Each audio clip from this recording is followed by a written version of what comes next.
What was a job that you had early in your life before you were 20 where you gained skills that you know made a difference in getting the next job or the next job or the next job or any job that you have now? And what was it? I'm just laughing because I'm thinking like, was I ever 20? Merary, go ahead.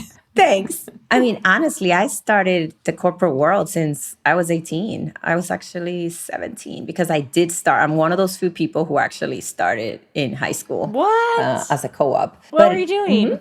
I was an intern in HR for a corporation. It was Pfizer, actually, before the company was actually Warner Lambert before it was bought by Pfizer. But I started as an HR intern when I was 17. It was a co-op back then.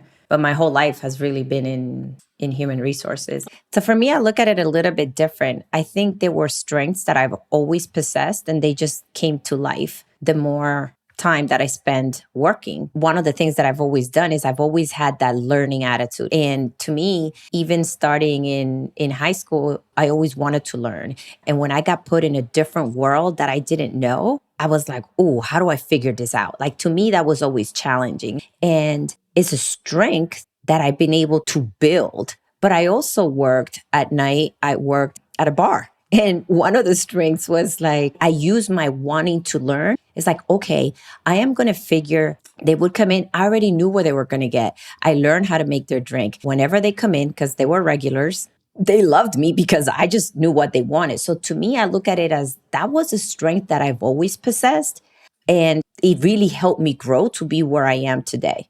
Now, did I learn other skills and other capabilities? Absolutely. However, I think a lot of the times there are skills within us that we don't leverage. And it is what makes us great. It is what makes us continue to move on. So whether it was at the bar serving drinks or whether it was in corporate America, that hunger for me to learn is what made me be successful. And then once I learn, how do I make it better? Just like today, right? I'm unapologetic about advocating for women, and I continue to learn ways to advocate and help and support. You're like an HR lifer. I am. When people say I studied in high school, it's like, yeah, no, I did. It's true. Wow. I don't think I knew in high school that such a thing as human resources existed. But I tell you, two things that I think I learned, or two jobs that I had that I learned a lot from in my teens and my early 20s. The one that really helped me figure things out and knowing that I could do it, right? That no matter what, was in front of me, I was going to overcome and do it. I was very, very clear that I wanted to go university internationally, but my parents couldn't afford it. So I needed a job. And where I lived, there weren't many jobs available. So I transformed my room into a tuition academy. I'm laughing because, things like my bed was one of those, like a bunk bed with boards. So I disassembled the bed and I made out of the length of the bed, the twin bed, I made it into a table. I bought those, I don't know how you call them now, like those legs that you can put like the board on top. I painted different colors and I advertised myself through the neighborhood that I would teach kids math and English. And I got a bunch of kids that would come from my house to my room. That's awesome. Yeah. Even to this day, I have kids that, well, they're not kids anymore, right? They're in their 30s, who, if I'm in town, they know me from that time. But for me was figuring it out, right? Making it happen. You have an issue, you go solve it. I think to Merary's point, I think there's something inherited in you that if you know what you want, you're going to go create it. And there's nothing in between your goal and where you are that is going to stop you to the point that you'll do that. And I do remember I did not have a bed and I used to bring this very thin mattress under that table that I had created so I could sleep, right? So that's one. I think, again, the other, and I do remember this so clearly. So when I was in college and I was in the UK, and again, I've always had to work to support myself, and my parents were very gracious and they They supported me in every way they could, but there was only so much in the budget that you could spend. So I always had jobs. And I remember in England, if you have a Saturday job and you're a student, they call you the Saturday, in my case, the Saturday girl, at a suitcase store I used to work. But I remember it was a suitcase chain store. The leaders came around to do a market tour and they came to our store. I do remember the power of networking. And I remembered I know my supervisor hates me. I remember this feeling of like they gave me the crappiest of the jobs. I don't know if I can say that. I don't think the suitcase store people are going to hear you. No, they the cleaning of the back room, the organizing and never talk, because obviously I was a foreigner and my accent was inappropriate. I mean, all those really silly things that one goes through, right? That makes you more resilient. But I remember when these folks came through, I made sure that I was there and they could see me and they could talk to me so I could ask for what I wanted. And what I wanted was a different kind of a schedule, because what they gave me was not really conducive with my studies, but they weren't giving it to me. And I stood up for myself and asked for a different schedule, and they gave it to me. So, I mean, those things in terms of really overcoming the barriers that you have, as well as, again, knowing the power of who you need to speak to and who needs to, in a way, sponsor you, in this case, to say, yeah, things are going to change, but you need to be purposeful about it. And I do remember that so clearly. And this is many years ago. I think I was a freshman in college. And really, it's a very well lesson learned for even today, right? After so many years after. Yeah, for me, I think definitely, Alisa, my experiences help me narrow down the purpose and creating what I want to see. And to me, I repeat it again, right? I want to create a world where multicultural women in positions of power is the norm. And I've used my experiences from the past to really hone in on that. So the number one thing that I do is I do not give up when it gets hard. As multicultural women, the shadow that we cast and the impact we have by just being in these roles, by just having this title or being in these positions, we are sending a message. So giving up, for me, it's not an option, because it's not just about me, it's the rest of the women that are coming behind me and the women that I stand on the shoulders on. So even today, I know, and you and I both know, that there are not enough multicultural women, yes, in the C-suite, but also in boards. So I intend to serve on a private or public board. I don't do that yet, but I am going to create that. The only way that I can do that is by not giving up. Will it take a while? Yeah, but I'll get there. The second thing that I do is I learn through the experiences that I mentioned that I love to learn, and insights is key. So I activate the strengths and the gifts women already possess, because I know it was those strengths that I possess that helped me be here today. So whether it's through mentoring, through a conference, through meeting people in the supermarkets, that's the second thing I do. And then the third thing I do is I sponsor and I connect people. So if I meet somebody or I hear about an opportunity, I will sponsor somebody. They may not even know, but I don't care. That's not the point. The point is that I need to be able to sponsor others or connect them. So to me, those are the things that I do. And the fourth thing that I do is I'm unapologetic about it. It is what it is. This is what I'm going for. This is what I'm creating. Either you join me or you just get out of my way. That's my mission. Sounds like you had your mission from an early age, and Rosa had this entrepreneurial spirit from an early age. And both of you are like, I'm going to go for what I want. However I need to do it, I'm going to make it happen. My favorite job, most of my high school, I was in babysitting, but when I was 19, I wanted to start a fashion magazine in the future. That was my thing. I wanted to start a fashion magazine to empower women. I did not like 17 magazine, but I just felt like they were talking about topics that were I was kind of prudish, right? But it was like too adultish. And I was like, I'm not wondering how to have sex with my boyfriend. I don't even have a boyfriend. Like, why is this, things like that. I just felt like there has to be why isn't there a magazine for me and for my friends? Because we're not in this place where everyone else is. But I love fashion too. So in my mind, I was like, well, I need to work in fashion first. And so at the time in 1999 or I don't know, somewhere around there, Y2K era, I was like, well, Banana Republic obviously is where I should work. And we didn't have one in Fresno in Central California. We didn't have a Nordstrom. We had Macy's, but there wasn't a Banana Republic. And I only went when I was out of town. So I moved to Sacramento. I had a cousin that lived there, and I only moved to have a retail job. Like, that was my first corporate move. And it was because I wanted to be in the scene. And also Sacramento is not a fashion forward place, but compared to Fresno, it was. And I remember every day coming in, we had this amazing manager, and he would give us like best dress of the day. And my goal was to always get best dressed.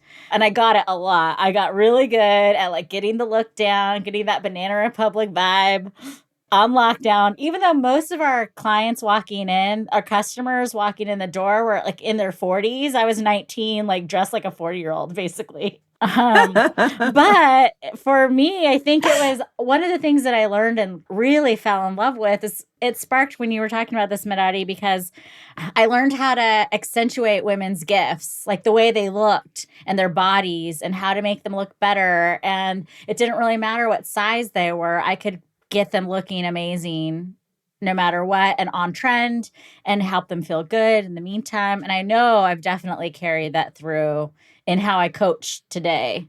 That gift is that strength, is what Rosa mentioned it earlier. You take that with you and it's transferable skill. So it didn't matter their strength on how they look and making them look great. Now, with what you do, you're taking out their strength and really bringing them to life with the work that you do. I mean, it's extraordinary. The gifts that you've been able to really grow and carry with you, right? It's like, I love doing this. And now that is what you do, right? You have a career out of it. And it's all about empowering women and people in their vision.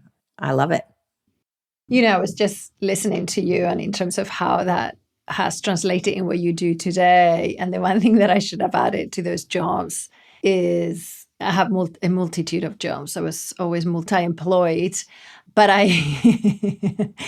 I'm just laughing because I remember this so clearly and how much money I used to charge a day for doing this. I used to do career consulting. I was in my 20s. I did not have a career. Why does this not surprise me but amaze me all at the same time?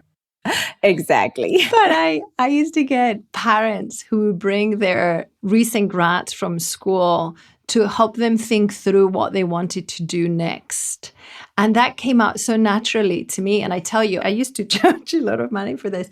And I was surprised that they gave me that money at the time. But then when I see what I used to do then and what I do today, to your point, Alisa, it's pretty remarkable how so early on you start, or you kind of gravitate to something that would translate in a lot of different ways into what you end up doing in the future, right? It may not be the exact same thing, but it has a lot of the traits already there. It's pretty remarkable. It's your calling. You start what you think is like, oh, I'm good at this, or I'm going to figure it out. But just think about that. Yes, you were making money off of that, but it was kind of like your hobby, right? Because you were doing other things. And it turned out to be your calling, because even in what you do today, yes, it may have a different title, but that's what you're doing. So it's pretty cool. And that's why I think I love so much really bringing out the strengths in people, because it's something that they're going to love to do no matter what. And you're putting your energy where you can have an impact, because it comes natural to you and it's something you love. And it comes from an authentic place, ultimately. So I haven't even introduced the episode today or the topic, but I love it. I like to affectionately call these episodes ARM episodes, Alisa, Rosa, Merary. But formally, this is What Rules Podcast, and we are here to help women outsmart the game to advance their career. Woo!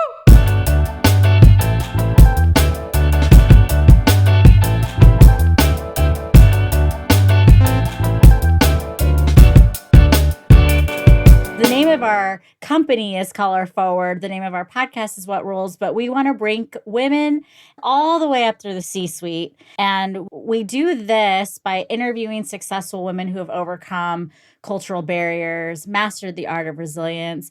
And what we've found is through these interviews, they're guiding principles that have guided all of these women along the way. So with me today, I have Rosa Santos, who is an HR executive and leadership expert. And I have Dr. Merary Simeon, who's an HR executive and motivational speaker. My name is Alisa Manjares. I'm a vision producer and executive coach at the Happy Cactus. And today we are talking all about how to create what you want to see. And so we've taken a look back at our past and try to find patterns that have brought us where we are today and are even bringing us forward. Because just before this episode, we were talking about things that we want to see and other ways that we want to help see multicultural women succeed. It never ends. It's like this revolving iteration of ourselves and of our lives. And what we want to encourage women and all of you who are listening to do is to think back.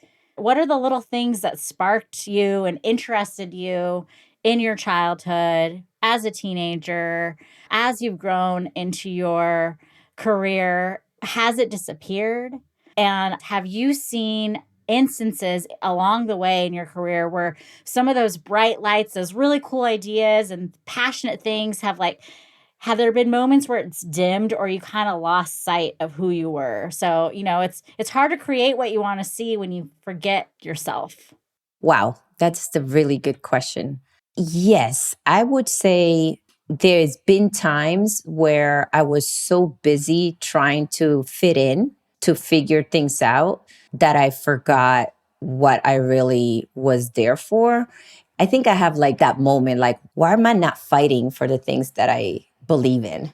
And I had to kind of do a self-check and really look at what my values were and was I being authentic to those values? So to answer your question, yes, I definitely been in positions where I kind of said, I was too busy trying to please other people or just trying to do something else. But I had to really quickly look and figure out that my authenticity was at risk. And now, while I know authenticity is different for everyone, I needed to understand what it meant to me. And there was a point in my life where I forgot who I really was because I was too busy trying to fit in, right? So one of the things that I've learned to do, and this took time, was really understand my values and have my values be my compass. And my values then represented my authentic self. Because sometimes I think, even me, I confused flexing my style with my authentic self. And now I realize that I can flex, but my authenticity is never lost. And what I realized as I got older is that I learned that the price to pay to flex on my values was too high. The emotional tax, the physical, the mental stress, the impact on my personal and professional relationships was not a price that I could any longer continue to pay. And I think that's really where I sit today. Today, I don't waver when it comes to my values. And I flex my style, but I don't flex anything else. Your core stays the same. Yeah, it has to. Otherwise, I go back to the price is too high. The price is too high to pay. And I'm not willing to pay that price any longer. What about you, Rosa? Sorry, I cannot match that. You're too inspirational, Merary. I'm just absorbed in wow, I want to be Merary when I grow up. Because I honestly, I have to say, I want to say that I've conducted my life following my values. I don't know if I have. I don't think my compass has been that clear. I think sometimes I may have done something that I needed to do because it was the thing to do, not necessarily what I wanted to do. But you paid the price. Yeah, maybe. I don't know if I paid the price. I don't know. It depends on how you quantify or qualify the price. I think as you go to those stages of maturity, the way you approach what is the price that you're willing to take or to accept or to risk truly changes. And sometimes by the time you realize that you're paying a price, you're so bought into that, you're so bought into the job that you're doing, and it's already like 2 years, 3 years into that role because you were so busy doing it or doing something else that you didn't stop and thought, oh, is this really in accordance to what I value or what it's important to me in a career, for instance. I'm just giving that example. And I think as you mature, you're able to make those choices and to pull out the compass much quicker and in a much more straightforward, easier way. And I'll give you an example for me. For me, there is a line that it's super important for me at work, which is respect and being respectful of your work and of other people's work, even if you don't appreciate what it looks like or how it turned out to be. I like to think that you go into this or you present your work with the best of intentions. And sometimes, right, people don't show respect for the effort that you put into that piece of work. And they might say things that are not in accordance maybe with what in my book is being respectful of somebody. I think in the past, I would just been furious, right? But wouldn't have said anything about it. Wouldn't have said a thing about it. Would have gotten really upset because either my work was being disrespected or somebody else that I worked with, or in a situation that I was in, somebody else was being disrespected. For me, it's always been an issue since I joined the workforce. I think it's bare minimum just being respectful of each other as human beings, right? Because that's so important for me. I speak up and I say, this is unacceptable. And I make choices around that, choices in the sense of that I will call that out. I will call that behavior out, because I don't think it's appropriate in the workplace to show disrespect for one another. It's a value, right? That maybe in the past I had it, but I did not necessarily have the strength or the maturity to then say things around it, right? Yeah, I agree. I mean, look, as I got older, I learned that the price to pay is too high, right? And when I meant about your mental health, right? Because just like you mentioned, if somebody's being disrespectful, that's going to weigh you down mentally, physically. I mean, it weighs you down. So for me, some of my values that I wasn't paying attention to was my family, right? Some of the things that you saw going on from an integrity perspective, right? Or my love for humanity, my love for Christ, some of those things I wasn't paying attention to. And those were my values. And that was destroying me. Because the price that I was paying me physically, mentally, emotionally was too high. So to me, the way that I hear you speak about respect, that is a value that you had. And maybe you weren't ready to speak up about it, just like I wasn't for a long time. And now I'm like, it's not worth it. It is not worth it for my health, my well-being, not to stick up for my values. You want me to be authentic. Authenticity is my values. That's who represents me. Like I said, I can flex all day how we communicate, what I wear. Don't mess with my values. Because now that I've gotten older, I realize that the minute I flex on my values, it impacts me, the person that's trying to create a different world, a better world for all of us. I love that Rosa was talking about how angry she was getting, because I think anger is such an amazing indicator for boundaries. Like, you get angry when your boundaries are crossed. And as you get older, you start to learn, oh, this is going to make me really mad. So I'm going to nip it in the bud now to save everybody some heartache. You start setting boundaries sooner and sooner and sooner because you can identify them a lot quicker. And an easy indicator is something like anger or sadness, any of those like negative emotions, because you know something's not right. I appreciate, Merary, what you're saying, because I think we all have it, right? We all have very strong convictions, very strong values, very strong principles by which we rule our lives. And at the same time, I feel that we need to be very careful in not imposing those onto others. 100%. because then we're judging. And especially when it comes to advancing women, multicultural women, women of color, this is very important because the way that we might show up might be different from the norm. Yeah, but I still think that being different shouldn't be an issue, right? I think it's all about respecting, unless your values are that you only care about what's important to you. And I think Agreed. that's not what we're saying here. What we're saying is that my values are unique to me, and I should decide whether this place accepts my values or not. And your values are different than mine. And Yeah. I should be able to respect that. Let me respect what's important to you, but don't impose your values on me Yeah. at the end of the day, because your values are your values. They may not be mine. And that's what we see a lot there within this context, that we are being imposed somebody else's values in order to make choices or in order to be considered for what the next role might be, right? Or Yeah. what the next career progression might be. And that's, I think, where the breakdown potentially is, because you might want to be creating something specific, but then that doesn't match the way that you're being seen or you're being perceived or assessed by the given context in which you operate on a day in, day out basis from a work perspective. Yeah, and that's why it's important to understand your values and if you would waver or not. Absolutely. Because these are my values, and I know I will not waver because it will have such an impact in my life. So I understand that my values may rub people the wrong way, but who am I living, right? And what price am I willing to pay? If you're willing to pay the price and waver on your values, that's okay.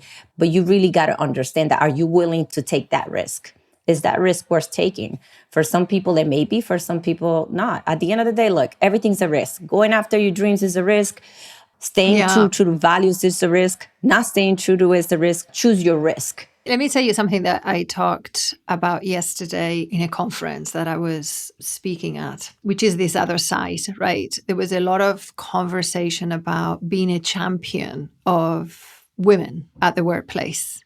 There was a lot of conversation around sponsorship, which we've spoken about here before, and what that means, and the power of making connections and whatnot. It was very interesting to hear the general agreement in terms of what it means to be somebody else's champion and the number of ideas that were coming up. What it was also interesting to me to hear is there were all these ideas that especially came up from men that were in the conference. There were both men and women in the conference, which was awesome to hear. It was really awesome to hear. But the point I want to make that I made yesterday in this conference was, first off, kudos for acknowledging that there is a need for championing this agenda for advancing women, and in our case, multicultural women. And there is a need to become more sponsor-like attitude and behavior in order to elevate these women and elevate their voices. But my question was, have you ever asked any of these women how they want to be championed? Because I think is at the root of a lot of these issues, which is I think we think of a way of going about it and addressing whatever we call or may perceive as the gap, but we've never actually asked to that person, how can I make you successful? What would that look like? What does help look like for you? And it was very interesting because I don't think they had ever thought that that was a possibility. And I think that's the piece that you're saying, because we're all different, right? And we all have different compasses, if you like. Yeah, because ultimately creating what you want to see everybody to be respected for their unique gifts. And you got to start by respecting your own so that you could lead, number one, by example. But I want to create a world where people respect each other the way that they are and not by imposing your values on somebody else. To create what you want to see doesn't mean an initiative at work. It doesn't mean a podcast. It doesn't mean a job or a company. It's also just what you said when we first started, Rosa. You were like, create the life that you want. I used to do this program many years ago, and it was about innovating what has not been created. And that was a big question for people to answer, right? Like, but how do I go about innovating something? And we used to give folks in the program a brick, like a clay brick. And the question was, go take an hour and come back with something, come back with a product with just a brick.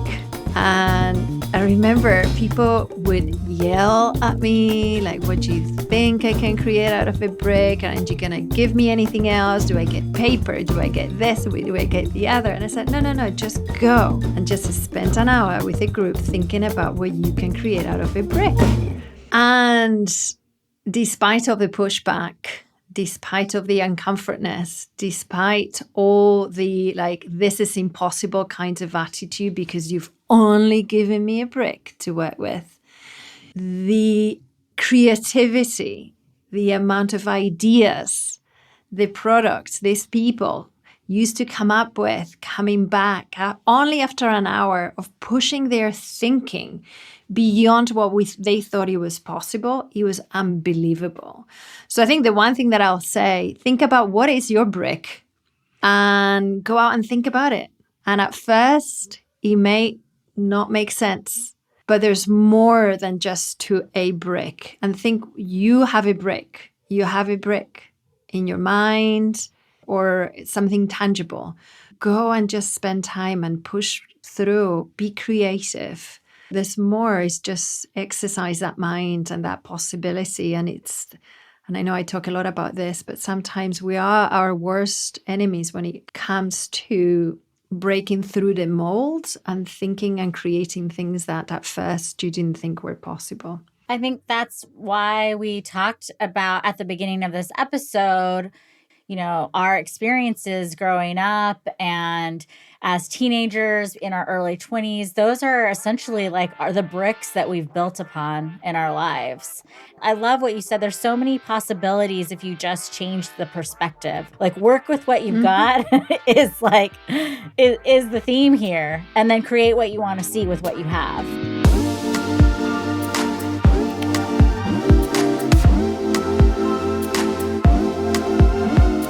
Want to know how breaking the rules can help you level up your career game? Search What Rules Podcast on any social media platform and join our members-only group on LinkedIn, where we discuss rule-breaking strategies for multicultural women. What Rules is a production of Color Forward. The show is produced by me, Alisa Monjadas, with editing and fabulous sound design by Mathar DeLeon. Visit colorforward.com for more stories, events, and of course, all the episodes of What Rules. And I love that because it's still a brick. It's still authentic to itself. Yeah, exactly right.